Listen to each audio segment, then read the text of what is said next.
Salut à tous, j'espère que vous allez bien. Aujourd'hui, on se retrouve pour une nouvelle vidéo et cette fois-ci, ce sera sur les matériels qu'on a besoin quand on débute dans la FIMO.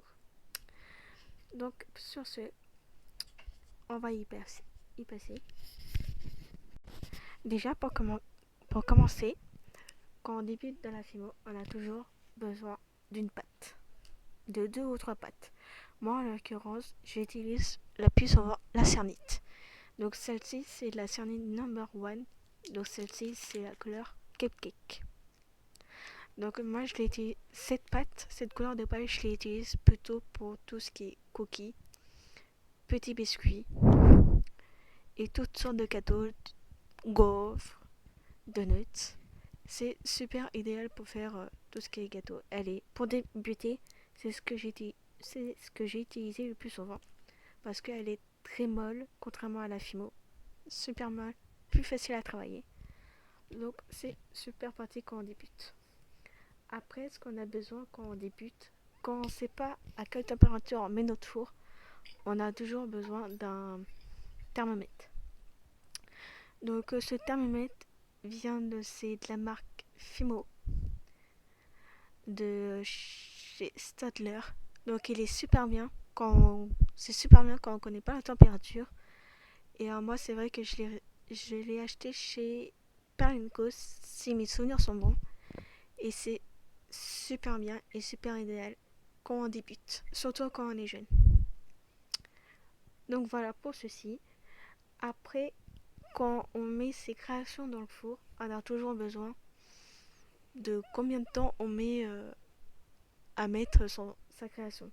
Là en l'occurrence, pour la cernite, on peut la mettre à 110 degrés pour 30 minutes. La Fimo, c'est pareil. C'est 30 minutes pour 110 degrés. Donc on a toujours besoin d'un petit minuteur pour éviter tout oubli au niveau création, nourriture. Parce que si on a le malheur d'oublier sa création dans le four, quand quand on les récupère, elle peut être très cassante. Et c'est super pratique quand on débute. Et surtout si on a un petit oubli ou un petit accident. Moi, celui-là, je l'ai acheté chez Mimucho. Écoute, il n'a pas coûté très cher, mais je me rappelle plus quel prix je l'avais acheté. Donc voici mon petit minuteur que j'utilise pour la cuisine et pour la Fimo. Donc voilà pour ceci. Et avant que je mette ma création au four, bien sûr, je viens faire un trou, soit avec un petit cordon qu'on achète en grande surface ou qu'on a généralement chez soi, ou sinon vous pouvez trouver des petites aiguilles. Ça, c'est des aiguilles à perles qu'on peut trouver chez Cultura, la petite épicerie. Et ça se présente dans un tube. Vous avez plusieurs tailles. Et c'est super efficace quand on a besoin de faire des trous dans ses créations. Donc voilà. Hop. Et après, bien sûr, avant toute chose, pour débuter, on a souvent besoin d'un rouleau. Donc vous avez plusieurs types de rouleaux. Vous avez des rouleaux en plastique comme des rouleaux en verre. Et moi, c'est en acier, je crois, mais que j'ai acheté chez Cultura de la gamme de Fimo, je crois bien. Donc moi, j'aime bien beaucoup ce rouleau. Je l'aime beaucoup, c'est mon préféré. Et on commence toujours, quand on commence la Fimo, on a toujours besoin d'un rouleau. C'est comme en pâtisserie, on a toujours besoin d'un rouleau. Donc c'est le rouleau que je vous conseille très fortement quand on débute la Fimo. Après, pour tout ce qui est finition, j'utilise de la laque, soit de vernis, soit de chez Cernit ou soit de chez Can Créatif. Mais moi, comme vous voyez, j'ai fini mon vernis de chez Cernit et j'ai fini les autres vernis. Donc pour l'instant, j'utilise la laque de finition de chez Can Créatif. Et bien sûr, Cette laque, elle va rendre vos bijoux ou vos créations en pâte polymère plus brillantes. Et c'est vrai que c'est super bien pour protéger vos créations. Et cette laque, elle vient de chez Crâne Créatif. Donc vos pinceaux, quand vous les... une fois que vous avez fini avec votre laque de finition, du moins avec celle-là, vous pouvez les nettoyer à l'eau. Mais ce que je vous conseille le plus, c'est nettoyer vos pinceaux avec de l'eau savonneuse et de l'eau chaude. Ce sera plus facile au nettoyage, ça évitera d'abîmer vos pinceaux. Donc voilà pour ça. Et après, pour tout ce qui est découpe, moi j'utilise soit un cutter. Donc celui-là, je l'ai acheté à Cultura. Et c'est de la marque Crealia. Donc Crealia, c'est une marque de loisirs créatifs aussi. Donc voilà, voilà le petit conseil. Donc moi j'utilise le cutter pour des petites finitions, pour arranger mes créations et pour faire des petites découpes. Et après, pour d'autres, donc plus grosses découpes, j'utilise des lames. Donc il existe trois types de lames. La, la lame rigide, la lame Cranter, si mes souvenirs sont bons. Celle-là, je n'ai pas. Et vous avez la lame souple. Donc quand on dit une lame souple, c'est qu'en fait, elle est très souple au niveau de la résistance. Donc voilà, vous pouvez la tordre. Contrairement à la lame rigide, que vous ne pouvez pas tordre comme vous voulez.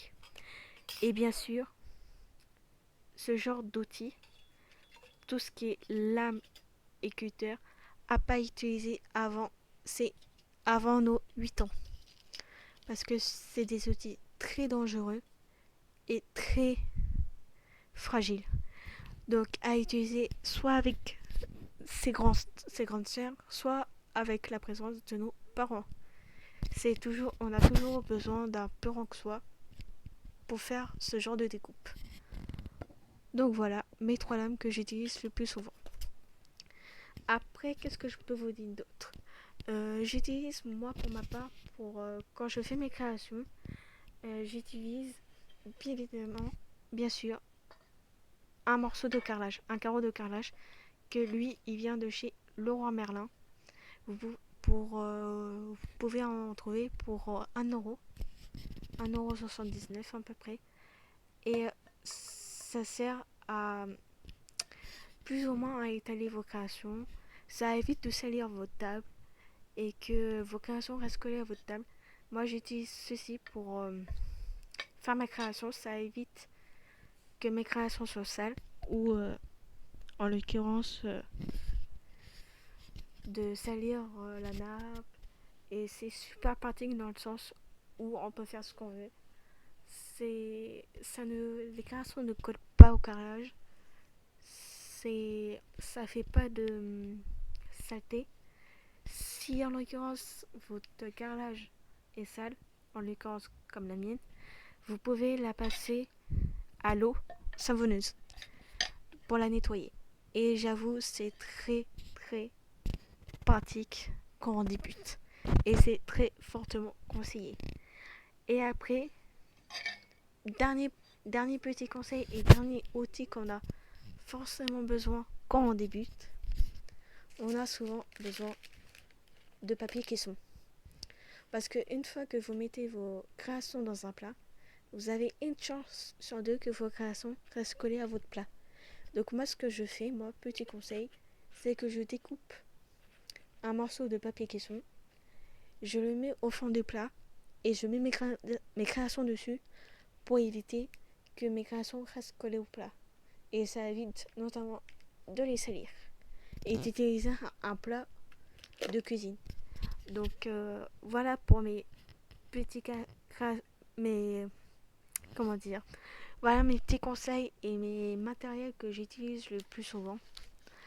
Donc voilà, donc la plupart viennent de la marque de Fimo, comme il y en a d'autres qui viennent de chez Crâne Créatif. Donc voilà pour ces conseils.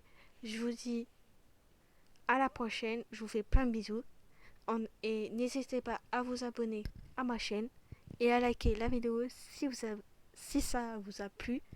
Et je vous dis à bientôt.